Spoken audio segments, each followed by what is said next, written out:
Dans l'air encore lourd de chaleur qui enveloppe Marseille, quelque chose semble s'être brisé sans que personne ne puisse encore en mesurer l'ampleur. Tout commence par une absence, presque insignifiante au départ, mais qui va rapidement devenir une inquiétude sourde, puis une peur tangible. Le téléphone de Laura, muet depuis le 1er juillet, agit comme un signal d'alarme silencieux, un détail qui refuse de s'expliquer et qui s'insinue dans l'esprit de ceux qui la connaissent comme une menace latente. Pendant ce temps, Stanislas ne lâche rien. Fidèle à son instinct, il remonte patiemment la piste de cette femme aperçue à travers un portrait robot. Chaque trait, chaque détail dessiné devient un indice qu'il analyse avec minutie, jusqu'à ce que l'évidence s'impose enfin à lui. Ce visage a un nom, Nadia Solinac. Et ce nom, loin d'apporter des réponses rassurantes, ouvre au contraire une nouvelle brèche dans l'affaire. Lorsque Morgan découvre l'identité de Nadia, son sang ne fait qu'un tour. Ce n'est pas une inconnue surgie de nulle part. Elle est la sœur d'Arthur.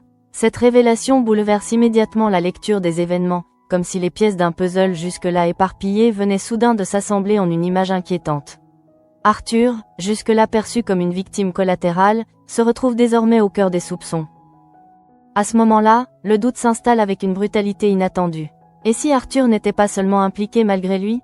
Et s'il avait joué un rôle plus actif dans la fuite de Dassary? L'idée paraît d'abord difficile à accepter, presque injuste, mais elle s'impose peu à peu comme une hypothèse impossible à ignorer. Car dans cette affaire, chaque lien familial semble devenir une faille, chaque attachement une possible trahison. Dans le même temps, Bauer met une pression croissante sur Morgan.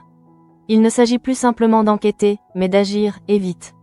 Laura doit être retrouvée. Le silence de son téléphone n'est pas normal, et chacun le ressent désormais comme une menace imminente. L'urgence devient palpable, presque oppressante, comme si chaque minute perdue rapprochait un peu plus le drame. Pendant ce temps, ailleurs, la vie semble continuer, presque indifférente à la tension qui monte. Vanessa, fidèle à elle-même, avance avec son assurance habituelle, emmenant Thomas et Gabriel dans sa villa secondaire. Le contraste est saisissant. Là où certains s'enfoncent dans l'angoisse, d'autres découvrent un lieu presque irréel, baigné de lumière, où la mer semble offrir une promesse d'évasion. Thomas et Gabriel, sous le charme, se laissent porter par la beauté du lieu. Tout semble parfait, presque trop.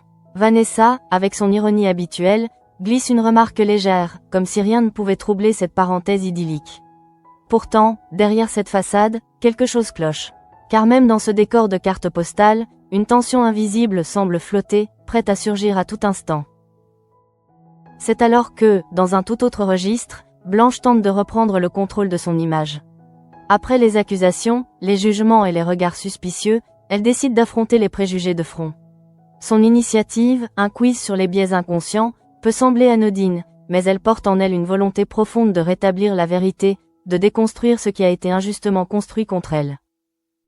Face à Jawad, William et Louisa, Blanche ne cherche pas à convaincre par la force, mais par la réflexion. Chaque question posée agit comme un miroir tendu à ses interlocuteurs, révélant des mécanismes invisibles mais profondément ancrés. Peu à peu, les regards changent. Ce qui n'était que méfiance devient hésitation, puis compréhension. Et dans ce basculement subtil, Blanche retrouve une forme de légitimité. Mais cette accalmie reste fragile.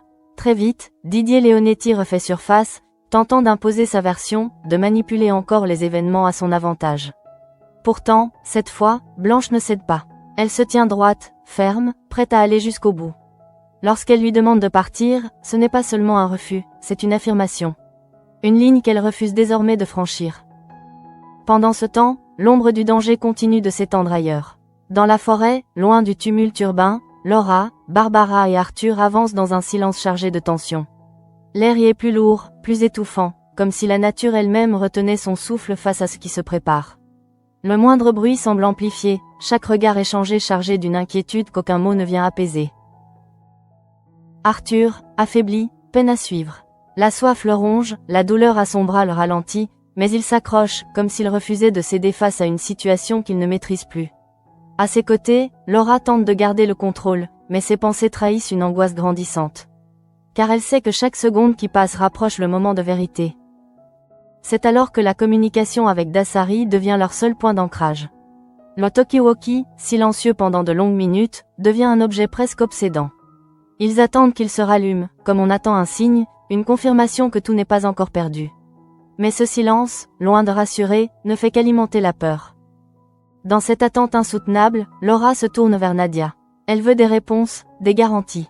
Que sont devenues Jennifer et Yolande? Sont-elles encore en vie? Chaque question est une tentative désespérée de reprendre le contrôle, de donner un sens à une situation qui lui échappe de plus en plus. Nadia, elle, reste insaisissable. Son calme apparent dissimule une détermination froide, presque glaçante. Elle ne laisse rien transparaître, comme si elle maîtrisait parfaitement chaque étape de ce jeu dangereux. Et dans ce silence calculé, elle impose son rythme, son pouvoir, sa domination. À ce moment-là, Laura comprend qu'elle n'a plus le choix.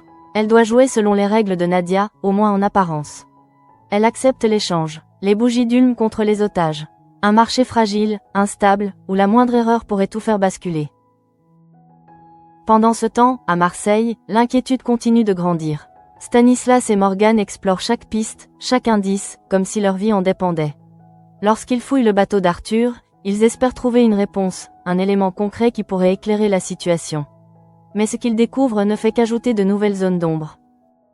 Une licence d'Ulm, un brevet de mécanicien. Ces éléments, en apparence anodins, prennent soudain une dimension inquiétante. Car ils suggèrent une compétence, une capacité à organiser une fuite, à planifier quelque chose de bien plus complexe qu'un simple déplacement. Et cette idée, une fois encore, ramène Arthur au centre des soupçons. Dans le même temps, Morgan reçoit une confirmation qui la glace. Le téléphone de Laura n'a pas été activé depuis des jours. Cette absence de signal, désormais indiscutable, agit comme une sentence. Quelque chose ne va pas.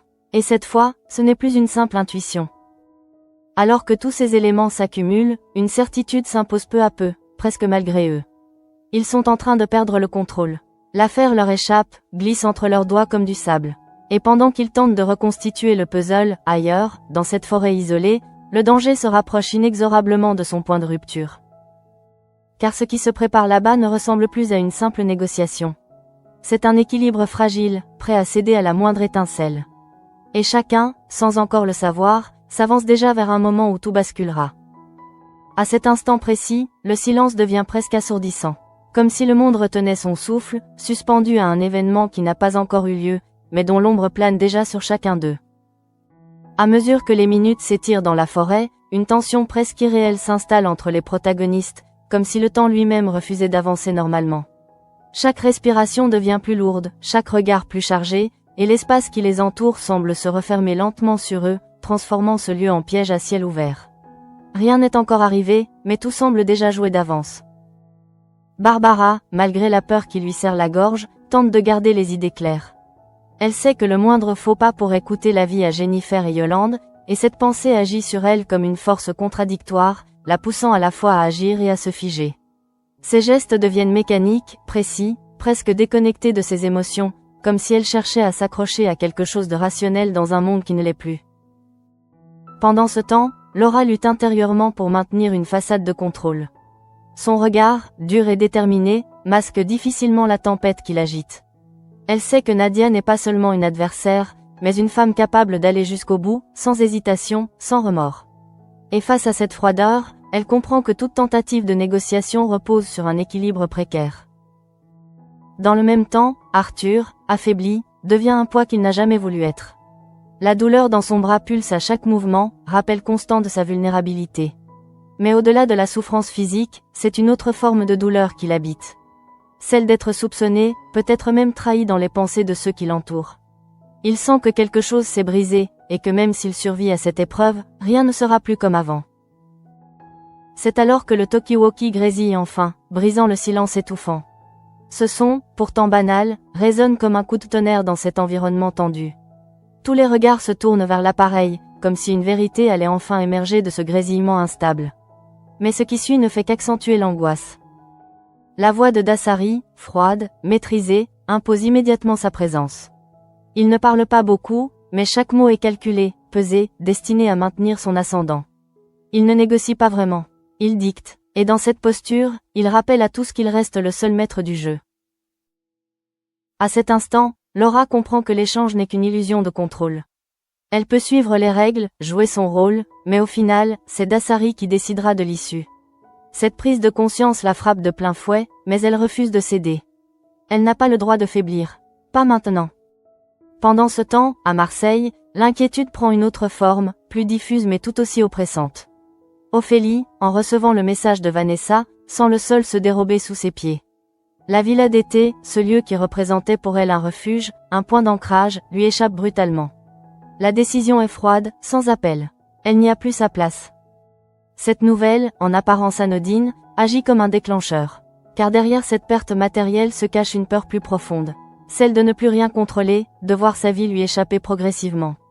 Lorsqu'elle apprend que Thomas et Gabriel vont occuper la villa, le sentiment d'injustice se transforme en angoisse.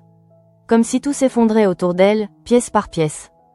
Aya, face à elle, tente de relativiser, mais ses mots peinent à atteindre Ophélie.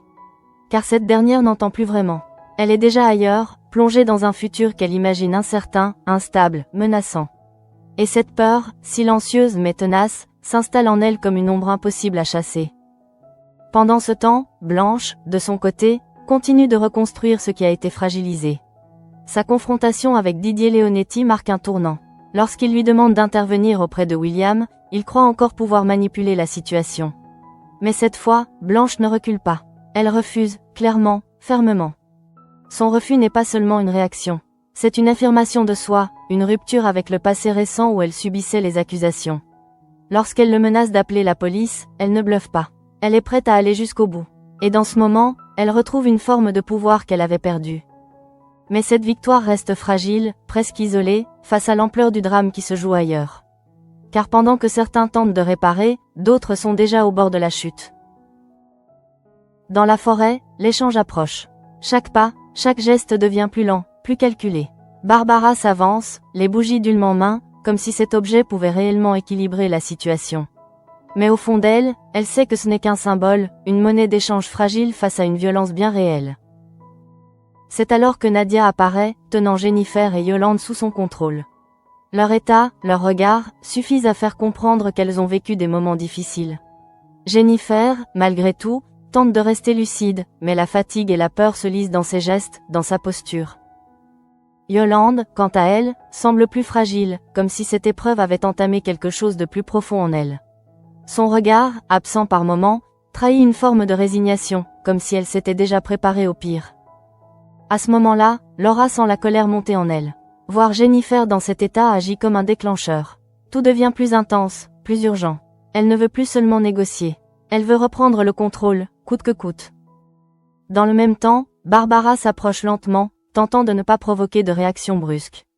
Chaque mouvement est calculé, chaque regard surveillé. Elle détache les liens des otages avec une précision presque chirurgicale, comme si le moindre geste pouvait tout faire basculer. Mais cet équilibre est trop fragile pour tenir longtemps. Car à cet instant précis, quelque chose change dans l'air. Une présence, une tension nouvelle, plus brutale. Et avant même que quiconque ne puisse réagir, Dassari apparaît. Son arrivée agit comme une onde de choc. Tout ce qui semblait encore sous contrôle s'effondre immédiatement. Il ne crie pas, ne s'agite pas. Sa simple présence suffit à imposer une nouvelle dynamique, plus dangereuse, plus imprévisible. Jennifer le voit, et dans ses yeux, une lueur passe. Pas seulement de la peur, une forme de révolte, comme si, malgré tout, elle refusait d'être réduite à une victime passive. Cette étincelle, fragile mais réelle, marque le début d'un basculement. Dans le même temps, Laura comprend que tout est en train de lui échapper. L'arme qu'elle tient devient soudain inutile, presque dérisoire face à la situation. Elle hésite, une fraction de seconde, et cette hésitation suffit à tout faire vaciller. Nadia en profite immédiatement. D'un geste rapide, elle récupère l'arme.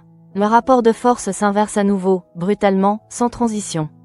Et dans ce chaos maîtrisé, chacun comprend que la situation vient de franchir un point de non-retour. À cet instant précis, le silence retombe, mais il n'a plus rien de rassurant. Il est lourd, oppressant, chargé d'une violence imminente. Personne ne parle, personne ne bouge, comme si tous attendaient, inconsciemment, le moment où tout allait exploser. Et dans ce face-à-face tendu, une vérité s'impose lentement, presque douloureusement. Ils sont allés trop loin pour revenir en arrière. À cet instant précis, l'équilibre déjà fragile de la situation se brise définitivement, comme une corde trop tendue qui cède sous une pression invisible. Le silence qui s'abat sur la scène n'a plus rien de neutre, il est chargé d'une menace imminente, d'une violence prête à surgir sans avertissement. Chacun retient son souffle, comme si le moindre mouvement pouvait déclencher une catastrophe irréversible. Laura, figée un court instant, ressent le poids de son erreur avec une brutalité insoutenable. Cette fraction de seconde d'hésitation lui a coûté le contrôle, et désormais, elle se retrouve désarmée, vulnérable face à Nadia et Dassari. Son regard se durcit, mais au fond d'elle, une angoisse sourde s'installe, plus forte que tout ce qu'elle avait imaginé jusqu'ici. Face à elle, Nadia semble presque transformée. L'arme désormais entre ses mains devient le symbole d'un pouvoir qu'elle ne cherche même plus à dissimuler. Son calme apparent n'est pas une façade, mais une certitude glaciale. Elle sait qu'elle a l'avantage, et elle n'a aucune intention de le perdre. Chaque geste qu'elle fait est précis, contrôlé, comme si tout avait été prévu depuis le début. Dans le même temps, Dassari observe la scène avec une distance troublante. Il ne semble ni pressé ni inquiet, comme si le chaos qui l'entoure n'était qu'un prolongement naturel de sa volonté. Son regard glisse d'un visage à l'autre, analysant, évaluant, anticipant. Il ne cherche pas à s'imposer par la force. Il est déjà au-dessus de tout cela. Barbara, quant à elle, sent la panique monter malgré ses efforts pour rester lucide. Elle a réussi à détacher Jennifer et Yolande, mais cette victoire apparaît désormais dérisoire face à la nouvelle configuration. Elle comprend que tout peut basculer à nouveau, et que cette fois, les conséquences pourraient être bien plus graves. Jennifer, encore marquée par sa captivité, tente de reprendre pied dans cette réalité instable. Son corps est affaibli, ses gestes incertains, mais son esprit reste en alerte. Elle observe Dassari, Nadia, Laura, cherchant une faille, une possibilité, même infime, de renverser la situation. Et dans ce regard, une détermination silencieuse commence à émerger. Yolande, en revanche, semble vaciller. L'épreuve l'a profondément atteinte, et malgré sa libération apparente, elle reste prisonnière d'une peur qui ne la quitte pas. Ses yeux, parfois perdus, trahissent une fatigue émotionnelle intense, comme si son esprit peinait à suivre le rythme de ce qui se déroule sous ses yeux. À ce moment-là, la tension atteint un niveau presque insoutenable. Personne ne parle, mais tout se joue dans les regards, dans les silences, dans les respirations saccadées. Chaque seconde semble durer une éternité, étirant l'instant jusqu'à le rendre presque irréel. C'est alors que Dassari décide de briser ce silence. Sans hausser le ton, sans geste brusque, il impose sa présence par quelques mots, calmes mais lourds de sens. Il ne négocie pas, il ne discute pas, il annonce. Et dans cette manière de faire, il rappelle à tous qu'il est le seul à décider de ce qui va suivre. Laura sent la colère monter en elle, incontrôlable, presque aveuglante. Elle refuse d'accepter cette domination, refuse de se soumettre à cette logique absurde où tout lui échappe. Mais elle sait aussi que le moindre faux mouvement pourrait condamner Jennifer et Yolande. Et cette contradiction la paralyse. Dans le même temps, Barbara cherche désespérément un moyen d'intervenir, de reprendre l'initiative. Mais chaque option semble plus risquée que la précédente. Elle comprend que toute action doit être parfaitement calculée, et que la marge d'erreur est inexistante. C'est dans ce climat de tension extrême que Jennifer prend une décision. D'abord imperceptible, son mouvement s'inscrit dans un moment de flottement, presque invisible pour les autres. Elle se penche légèrement, comme pour reprendre son équilibre, et ses doigts effleurent une pierre au sol. Ce geste, en apparence anodin, devient le point de départ d'un acte désespéré. Dans son esprit, tout se mélange. La peur, la colère, l'instinct de survie. Elle sait qu'elle n'a pas beaucoup de chance, mais elle refuse de rester passive. Elle refuse d'être une simple pièce dans ce jeu cruel. Et dans cet instant suspendu, elle choisit d'agir. Elle se redresse brusquement, la pierre à la main, et tente de frapper Dassari. Le geste est rapide, presque instinctif, mais il n'est pas suffisant. Dassari réagit avec une froideur déconcertante. Son corps se déplace avec une précision calculée, comme s'il avait anticipé cette tentative. Il esquive, puis, dans un mouvement fluide et brutal, se retourne vers Jennifer. Ce qui suit se déroule en une fraction de seconde. Sans hésitation, sans émotion visible, il la pousse. Le geste est sec, définitif, presque mécanique. Et immédiatement, le monde semble se figer. Jennifer bascule en arrière, son corps perdant tout point d'appui. Pendant un instant, son regard croise celui des autres, comme suspendu dans le vide. Une seconde où tout semble encore possible, où le temps ralentit au point de devenir irréel. Puis elle chute. Le silence explose en cris étouffés, en réactions incontrôlées. Laura, Barbara, Arthur, tous assistent à la scène avec une impuissance totale, comme si leur esprit refusait de comprendre ce qui vient de se produire. La chute de Jennifer devient un moment hors du temps, un point de rupture irréversible. Laura sent son cœur s'arrêter, littéralement. Tout ce qu'elle avait tenté de contrôler, de maîtriser, vient de s'effondrer en un instant. La réalité la frappe avec une violence inouïe, elle n'a pas réussi. Elle n'a pas pu empêcher cela. Barbara, de son côté, reste figée, incapable de bouger, incapable même de penser. L'image de Jennifer disparaissant dans le vide s'imprime dans son esprit comme une cicatrice instantanée, impossible à effacer. Arthur, malgré sa douleur, tente de réagir, mais son corps ne suit pas. Il est là, témoin d'un drame qu'il ne peut ni arrêter ni réparer. Et cette impuissance devient une souffrance à part entière. Pendant ce temps, Dasari reste immobile, comme si rien d'exceptionnel ne venait de se produire. Son regard ne trahit aucune émotion, aucune hésitation. Pour lui, ce geste n'est qu'une conséquence logique, une réponse à une tentative de résistance.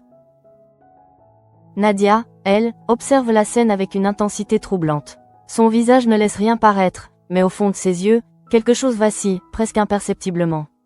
Comme si même elle n'avait pas totalement anticipé ce point de non-retour. À cet instant précis, tout change. Il n'est plus question d'échange, de négociation ou de contrôle. La situation a basculé dans une autre dimension, plus sombre, plus violente, où les règles ne s'appliquent plus. Et au fond du ravin, invisible pour ceux qui restent en haut, une seule question subsiste désormais. Jennifer est-elle encore en vie? Le temps semble suspendu après la chute de Jennifer, comme si la réalité refusait d'avancer au-delà de cet instant de bascule. Le silence qui suit est d'une violence presque insoutenable, un vide sonore qui écrase toute tentative de réaction. Pourtant, à l'intérieur de chacun, tout hurle. La peur, la culpabilité, l'incompréhension se mêlent dans un chaos que personne ne parvient à contenir. Laura est la première à retrouver un semblant de mouvement. Son corps agit avant même que son esprit ne puisse suivre, comme poussé par un instinct primal. Elle se précipite vers le bord, le regard plongé dans le vide, cherchant désespérément un signe, une silhouette, quelque chose qui prouverait que tout n'est pas encore perdu. Mais ce qu'elle découvre ne fait qu'amplifier l'horreur de la situation. Le ravin semble sans fin, avalant toute certitude. L'absence de réponse devient insupportable, presque plus violente que la chute elle-même. Dans cet abîme, Jennifer n'est plus qu'une présence incertaine, suspendue entre la vie et la mort, entre l'espoir et l'irréparable. Pendant ce temps, Barbara sort de sa paralysie comme on émerge d'un cauchemar. Son souffle est court, irrégulier, et ses mains tremblent malgré elle. Elle voudrait crier, courir, faire quelque chose, mais chaque idée se heurte à une réalité implacable, elles sont encore sous la menace de Dasari et Nadia. Et toute tentative de secours immédiat pourrait aggraver la situation. Dans le même temps, Arthur, malgré la douleur qui le traverse, s'efforce de comprendre ce qui vient de se produire. Son regard se fixe sur Laura, sur Barbara, puis sur Dasari. Une rage sourde commence à monter en lui, une colère dirigée autant contre l'homme qui a poussé Jennifer que contre lui-même. Car au fond, une question le ronge, aurait-il pu empêcher cela? Face à eux, Dasari reste d'un calme presque dérangeant. Il observe les réactions sans intervenir, comme s'il mesurait l'impact de son geste avec une distance clinique. Pour lui, l'événement est déjà passé, classé, intégré dans une logique qui échappe totalement aux autres. Ce détachement absolu renforce encore la sensation d'injustice et d'impuissance. Nadia, elle, semble légèrement déstabilisée, mais elle se reprend rapidement. Son regard se durcit à nouveau, comme si elle refusait de laisser la moindre faille apparaître. Elle sait que la situation reste sous contrôle tant que la peur domine. Et pour cela, elle n'a pas besoin de mots. Sa simple présence suffit. À ce moment-là, Laura se retourne brusquement, les yeux remplis d'une détermination nouvelle. Ce qui s'est passé vient de franchir une limite qu'elle ne peut plus ignorer. Il ne s'agit plus de sauver tout le monde. Il s'agit désormais d'empêcher que cela ne continue. Mais cette prise de conscience arrive trop tard pour changer ce qui vient de se produire. Dans le même temps, à Marseille, l'angoisse atteint un point critique. Stanislas et Morgane, confrontés à l'absence totale de nouvelles, sentent que quelque chose de grave est en train de se jouer. Les indices accumulés ne laissent plus place au doute. Laura est en danger, et avec elle, tous ceux qui se trouvent dans cette affaire. Stanislas, plus que jamais, se replonge dans les éléments qu'il a collectés. Chaque détail prend une nouvelle dimension, comme si tout convergeait vers une vérité qu'il refuse encore de formuler. La présence de Nadia, le rôle possible d'Arthur, la disparition de Laura, tout semble s'aligner dans un scénario de plus en plus sombre. Morgane, de son côté, lutte contre un sentiment d'impuissance croissant. Elle sait qu'ils sont proches de comprendre, mais pas assez proches pour agir. Et dans cette distance insupportable, elle sent le temps leur échapper. Chaque minute qui passe pourrait être décisive. Pendant ce temps, Ophélie, encore sous le choc des décisions de Vanessa, commence à percevoir une autre forme de menace. Son malaise ne vient plus seulement de la perte de la villa, mais d'une impression diffuse que tout est en train de lui glisser entre les doigts. Comme si les événements autour d'elle suivaient une logique qu'elle ne maîtrise pas. Cette sensation, difficile à expliquer, s'installe profondément en elle. Et sans le savoir, elle se rapproche émotionnellement de ce que vivent Laura et les autres, même si elle n'en connaît pas encore la réalité. Une peur sans nom, mais bien réelle. Dans la forêt, la tension ne retombe pas. Elle change de nature. Le choc initial laisse place à une peur plus froide, plus lucide. Laura comprend que chaque seconde compte désormais différemment. Jennifer est peut-être en train de mourir, quelque part en contrebas. Mais elle ne peut pas agir librement. Elle est encore prise dans ce piège. Barbara, elle aussi, réalise que la priorité vient de changer. Ce n'est plus seulement une question de survie immédiate. C'est une course contre le temps, contre les blessures invisibles que Jennifer a pu subir en chutant. Yolande, toujours fragile, semble au bord de l'effondrement. L'événement qu'elle vient de vivre dépasse tout ce qu'elle pouvait imaginer. Et même si elle est physiquement libre, son esprit reste prisonnier de la peur. À cet instant précis, Laura tente de reprendre le contrôle. Sa voix, lorsqu'elle s'adresse à Nadia et Dassari, est plus ferme, plus tranchante. Elle ne cherche plus à négocier comme avant. Elle impose une nécessité, vérifier si Jennifer est en vie. Mais cette demande se heurte à une réalité implacable. Dassari ne répond pas immédiatement. Il observe, jauge, comme s'il évaluait la valeur de cette requête. Puis, sans réellement donner d'autorisation, il laisse planer une ambiguïté volontaire. Et dans ce flou, il maintient son pouvoir. Car c'est là toute sa force. Il ne dit pas non. Il ne dit pas oui. Il laisse les autres dans une incertitude constante, les forçant à agir sans jamais être sûr des conséquences. Dans le même temps, Laura comprend qu'elle ne pourra pas attendre indéfiniment. Chaque instant perdu réduit les chances de Jennifer. Mais agir sans autorisation pourrait provoquer une réaction encore plus violente. Ce dilemme devient insupportable. Et dans ce moment de tension extrême, une nouvelle réalité s'impose peu à tous. Ils ne sont plus dans une négociation. Ils sont dans une situation où chaque choix peut entraîner la mort. Et au fond du ravin, invisible mais omniprésente, la vie de Jennifer ne tient plus qu'à un fil, suspendu à des décisions qui ne lui appartiennent même plus. Le monde semble avoir perdu sa cohérence depuis l'instant où Jennifer a basculé dans le vide, comme si la réalité elle-même s'était fissurée sous le poids de ce geste irréversible, laissant derrière elle une atmosphère lourde où chaque seconde devient plus dense, plus difficile à supporter, et où les pensées s'entrechoquent sans parvenir à retrouver un ordre stable. Laura, toujours immobile au bord du ravin, tente désespérément de garder le contrôle de son esprit alors même que les images de la chute reviennent sans cesse la hanter, transformant ce moment en une boucle mentale dont elle ne parvient pas à s'extraire, tandis qu'une culpabilité profonde commence à s'installer en elle, insidieuse mais persistante, comme une évidence qu'elle ne peut plus nier. À ses côtés, Barbara lutte intérieurement pour ne pas céder à la panique, s'imposant un calme artificiel qui lui permet encore d'analyser la situation avec une certaine lucidité, bien que chaque instant sans nouvelles de Jennifer rende cet équilibre de plus en plus fragile, comme si l'espoir lui-même s'effritait lentement sous la pression du temps qui passe. Arthur, quant à lui, tente de se redresser malgré la douleur qui traverse son corps, mais ce qu'il ressent dépasse largement la souffrance physique, car en observant Dassari, il comprend que ce qui s'est produit ne relève pas d'un accident ni d'une perte de contrôle, mais d'un choix froid et assumé, ce qui fait naître en lui une colère mêlée d'impuissance, difficile à contenir et encore plus difficile à canaliser. Face à eux, Dassari demeure d'un calme dérangeant, comme détaché de la violence qu'il vient de provoquer, observant les réactions des autres avec une attention méthodique qui donne l'impression qu'il mesure l'impact de chaque conséquence sans jamais en être affecté, renforçant ainsi cette sensation qu'il évolue dans une logique totalement étrangère à celle des autres.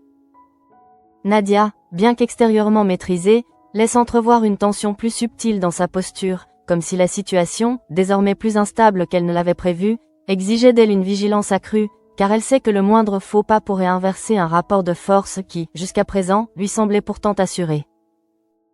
Dans ce climat où chaque geste peut devenir décisif, Laura prend progressivement conscience que l'inaction n'est plus une option viable, car rester figée revient à abandonner Jennifer à un sort incertain, ce qui crée en elle une tension insoutenable entre la nécessité d'agir et le risque immédiat que toute initiative pourrait provoquer. Barbara perçoit ce changement presque imperceptible dans l'attitude de Laura et comprend que quelque chose est en train de basculer, ce qui la pousse à redoubler d'attention, car elle sait que dans une situation aussi tendue, une décision précipitée peut aussi bien sauver une vie que précipiter un drame encore plus grand. Yolande, encore profondément marquée par les événements, commence lentement à retrouver une forme de lucidité, non pas parce que la peur disparaît, mais parce qu'elle se transforme en une conscience aiguë de la gravité de la situation, ce qui l'amène à se concentrer sur une seule nécessité immédiate: tenir, rester debout, ne pas céder complètement à l'effondrement. C'est dans cette tension constante que Laura tente une nouvelle approche, non plus dans une logique de négociation fragile, mais dans une volonté plus directe d'imposer une priorité, cherchant à obtenir l'autorisation de vérifier l'état de Jennifer, consciente que chaque minute perdue réduit les chances de la retrouver en vie. Dasari, fidèle à sa stratégie, ne répond pas immédiatement, préférant laisser le silence s'installer comme un moyen de pression supplémentaire, obligeant les autres à attendre, à douter, à s'enfermer dans une incertitude qui devient presque aussi destructrice que la violence elle-même, avant de laisser planer une ambiguïté qui ne donne ni espoir ni refus clair. Ce refus implicite agit alors comme une nouvelle rupture, renforçant l'idée que toute tentative de dialogue est vouée à rester incomplète, ce qui oblige Laura et les autres à envisager des actions en dehors du cadre imposé, au risque de déclencher une réaction incontrôlable. Pendant ce temps, à Marseille, l'inquiétude atteint un niveau critique, car Stanislas, en recoupant les informations dont il dispose, commence à percevoir une cohérence inquiétante dans les événements, ce qui l'amène à envisager que la situation sur le terrain a déjà franchi un seuil dangereux, bien au-delà de ce qu'ils avaient anticipé. Morgane, de son côté, ressent cette même urgence, mais elle se heurte à une absence totale de confirmation, ce qui transforme chaque minute en attente insupportable, renforçant cette impression qu'ils sont en retard sur des événements qui, eux, continuent d'avancer sans eux. Dans la forêt, la tension change de nature, passant d'une peur immédiate à une forme de stratégie contrainte, où chacun tente de lire les intentions de l'autre tout en dissimulant les siennes, dans un jeu d'équilibre où la moindre erreur peut avoir des conséquences irréversibles. Laura comprend alors qu'elle ne pourra pas obtenir ce qu'elle veut par la seule parole, ce qui l'oblige à envisager d'autres options, plus risquées, mais peut-être nécessaires, alors que Barbara, de son côté, continue d'observer Nadia avec une attention extrême, cherchant la moindre faille qui pourrait être exploitée. Arthur, malgré ses limites, tente de rester impliqué, car l'idée de rester passif lui est insupportable, même s'il sent que son corps ne suit plus totalement, ce qui renforce en lui un sentiment d'impuissance difficile à accepter. Peu à peu, une certitude s'impose à tous, non pas comme une idée formulée, mais comme une évidence ressentie. Ils ont franchi un point de non-retour, et rien de ce qu'ils feront désormais ne pourra effacer ce qui s'est déjà produit. Le ravin, invisible mais omniprésent, devient alors le centre silencieux de toutes les pensées, représentant à la fois la peur du pire et l'espoir fragile que Jennifer soit encore en vie, suspendue quelque part entre ces deux extrêmes. Mais cette incertitude ne pourra pas durer éternellement, et chacun comprend, sans avoir besoin de le dire, que le moment où la vérité émergera approche inexorablement, emportant avec lui toutes les illusions de contrôle qui subsistaient encore. La tension qui s'est installée dans la forêt atteint un point où plus rien ne semble pouvoir être contenu, comme si chaque émotion, chaque décision retenue jusqu'ici était sur le point d'exploser sous la pression accumulée. Le silence n'est plus seulement une absence de bruit, mais une présence lourde, presque physique, qui écrase les esprits et rend chaque instant plus difficile à supporter. Laura, désormais incapable de rester immobile face à l'incertitude, sent que quelque chose doit céder, même si cela signifie provoquer une réaction dangereuse. L'image de Jennifer au fond du ravin ne la quitte plus, et cette vision devient le moteur de chacune de ses pensées, transformant sa peur en une détermination froide, presque irréversible, qui ne laisse plus de place à l'hésitation. Dans le même temps, Barbara comprend que la situation ne pourra pas rester figée éternellement et que l'inaction est devenue une forme de choix en elle-même, un choix qui condamne progressivement Jennifer sans même tenter de la sauver, ce qui la pousse à soutenir silencieusement Laura, même si elle sait que le moindre faux mouvement pourrait déclencher une nouvelle violence. Arthur, malgré sa faiblesse, rassemble ce qui lui reste de force pour rester présent, car l'idée de se retirer, même involontairement, lui est devenue insupportable, et dans son regard se lit désormais une volonté de ne plus subir les événements, même si cette volonté se heurte à une réalité qui le dépasse. Face à eux, Dasari continue d'imposer ce contrôle glaçant, mais quelque chose dans son attitude laisse entrevoir une vigilance accrue, comme s'il percevait lui aussi que la situation devient de plus en plus instable, et que cette tension pourrait, à tout moment, échapper à toute logique. Nadia, quant à elle, observe Laura avec une attention redoublée, consciente que le regard qu'elle lui renvoie n'est plus celui d'une personne en position de négociation, mais celui de quelqu'un prêt à franchir une limite, ce qui rend chaque seconde plus dangereuse que la précédente. À cet instant précis, Laura décide de briser définitivement l'attente. Elle ne cherche plus à obtenir une permission ni à négocier une ouverture, car elle comprend que le temps est devenu l'ennemi principal, et que chaque minute passée à discuter rapproche Jennifer d'un point où il sera trop tard. Ce basculement, imperceptible pour un regard extérieur, modifie pourtant entièrement la dynamique. Ce n'est plus une situation où chacun attend une décision. C'est une situation où une action devient inévitable. Dans le même temps, à Marseille, Stanislas et Morgane arrivent à une conclusion qui les frappe avec une violence inattendue, car tous les éléments réunis pointent vers une seule réalité possible.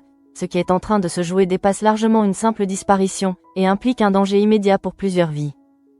Stanislas, en reliant les indices, comprend que le rôle de Nadia n'est pas secondaire, et que la présence de Dassary transforme cette affaire en une situation beaucoup plus grave qu'une simple fuite, ce qui le pousse à envisager une intervention rapide, même si les informations restent encore incomplètes.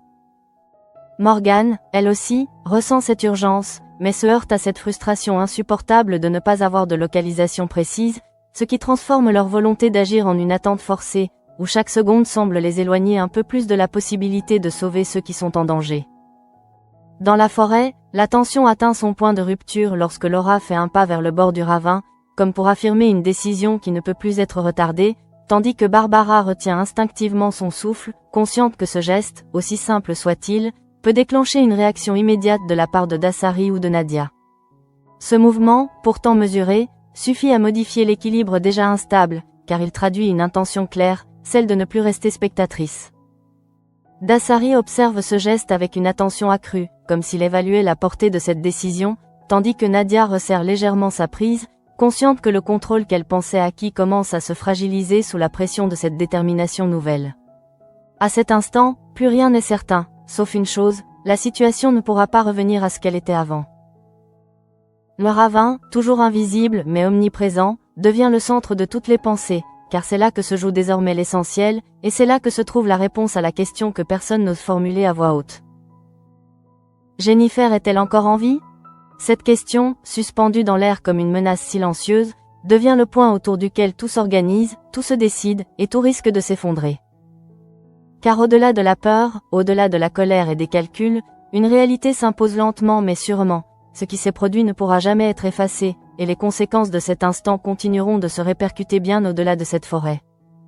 Dans ce face-à-face tendu, chacun comprend que les choix à venir ne détermineront pas seulement l'issue immédiate, mais aussi tout ce qui suivra, car une ligne a été franchie, et aucun d'entre eux ne pourra prétendre ne pas en porter les traces.